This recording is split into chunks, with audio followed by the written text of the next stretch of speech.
How's it going, everybody? So we're back talking some more X-Men 97 on the channel with episode 9. Sadly, we are reaching the conclusion of season 1. Now we're at part 2 of the 3-part season finale. And that does upset me because this show is one of the things I look forward to the most each and every Wednesday, and there's only one episode left. Even after how epic the events of part 1 of the finale were, kicking off the battle between the X-Men and Bastion and his growing army of human Sentinel hybrids, the excitement for part 2 was pretty high, not only because of that fact, but Magneto is free, and most of all, Professor Xavier is back, calling out to his X-Men. Already I was pretty shook going into this week's episode, and yet episode 9 finds more ways to make me extremely excited to see what happens next, but also keeping me on my toes as I don't know what's gonna come next after this. Things are just getting wild and out of control. Because this was the middle part of a 3-part finale, I can understand why it was so fast-paced. We have a lot of stuff to get done and very little amount of time to do it before the world is destroyed.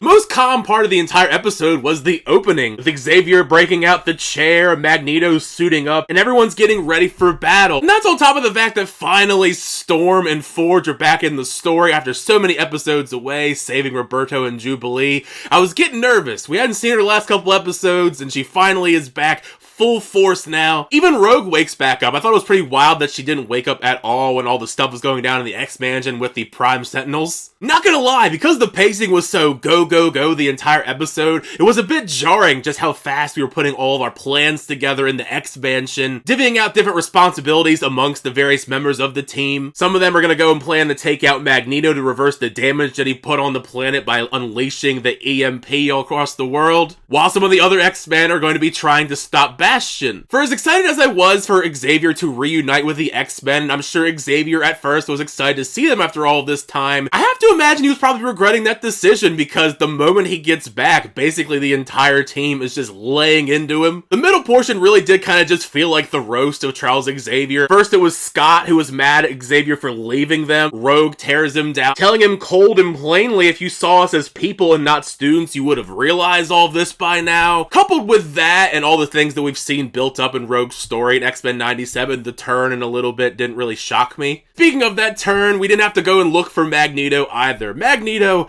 he has been such a cool character in this show. I mean, Magneto's always an awesome character, but X-Men 97 has stepped up Magneto's game immensely. Probably one of the coolest entrances, most badass entrances you can make. Before in episode 7, there was a lot of talk, the saying about Magneto was right, and the argument that he makes towards Xavier, I mean, I can't knock people for joining his team and the way that he wants to create a new Genosha for the mutants. Doesn't really care that much about humanity anymore since they clearly don't like them very much. Refusing to buy into what Charles feels like is the dream for this world where mutants and humans coexist. Instead deciding to create a new age for the mutants. Besides the fact that he just came here to read Charles Xavier to filth, it very much felt like a recruiting mission to gain some mutants for his cause, and the ones that do join his cause are ones that made the most sense to me. Obviously Rogue is going to join up with Magneto after everything that's transpired this season with her, losing Gambit and dealing with all that trauma. Same for Roberto. Roberto has dealt with a lot of horrible stuff with his parents in the last episode in particular. Out of the X-Men team, they're the ones that made the most sense because they have so much spite towards humanity currently, which makes for a lot of complicated feelings in the third act when we're having these big X-Men versus X-Men fights on who to root for. Speaking of those sequences though, from the moment that they suit up in the classic costumes all the way through the end of the episode,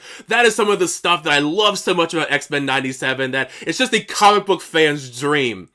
The X-Men are in their classic costumes. Wolverine has a lot of great costumes in the comic books, but besides the original costume, of course, I think the brown one is my second favorite. Even though we saw the joke in the trailer, I still thought it was pretty funny. They make a jab at the 2000s X-Men and the black leather costumes that they used back then. Listen, when I was a kid, I thought those costumes were pretty darn cool. Over the years, I have not liked them as much. You gotta think, when the first film came out, I was like 7 years old. But let's talk a little bit about that final battle in episode 9 and what we're going to be leading up to in the finale, because the way that it ends really blew my mind. The various different subsets of X-Men battles were phenomenal. Beast, Cable, Jean, and Morph are all on the ground fighting Sentinels. Between Captain America, Spider-Man, and now the Incredible Hulk makes an appearance thanks to Morph, I think we're gonna just continue to build up this universe again. I'm totally down if we're gonna just resurrect this entire 90s animated universe fully, although the Hulk show is not one of my favorites. In the midst of all this, there is a one-on-one battle between Jean Grey and Mr. Sinister. there that was also pretty well done. I like the angle that Mr. Sinister tried to play, trying to get in her head about Madeline Pryor and if she wants to know when he switched her. I'm nervous on the future of Jean with the way we left off the character. I mean, we've seen Jean Grey go through a lot of trauma in this show, between this and the 90s show, of course, so who knows what we're gonna see next with the character, but it's not looking good. The X-Men on X-Men fight, though, that was a fight that had me having a lot of mixed emotions because I like all of these characters. So I wasn't really trying to root for any team more than the other. The most hilarious part of this by far, and I was gagged by it, and I guess you could say Xavier was too, is Xavier just gets his mouth shut by Magneto, muzzling him with a piece of metal and just finally just tells him to shut up. I was nervous though for a second because it looked like for a moment Wolverine was going to kill Magneto because he stabbed his claws through the middle of his body. Magneto is built different, and we see a panel that's ripped right out of the comic books where he just straight up rips the adamantium out of Wolverine's body. That plotline in the comic books was really wild because if I remember correctly, now that he didn't have the adamantium in his body in the comic books, he's just started to turn more and more like a beast. We'll see if that's where they go in the X-Men 97 cartoon, but the fact that this is the part 2 of the finale and we still have a whole part to go and Wolverine's losing all the adamantium, the X-Men are at war with one another,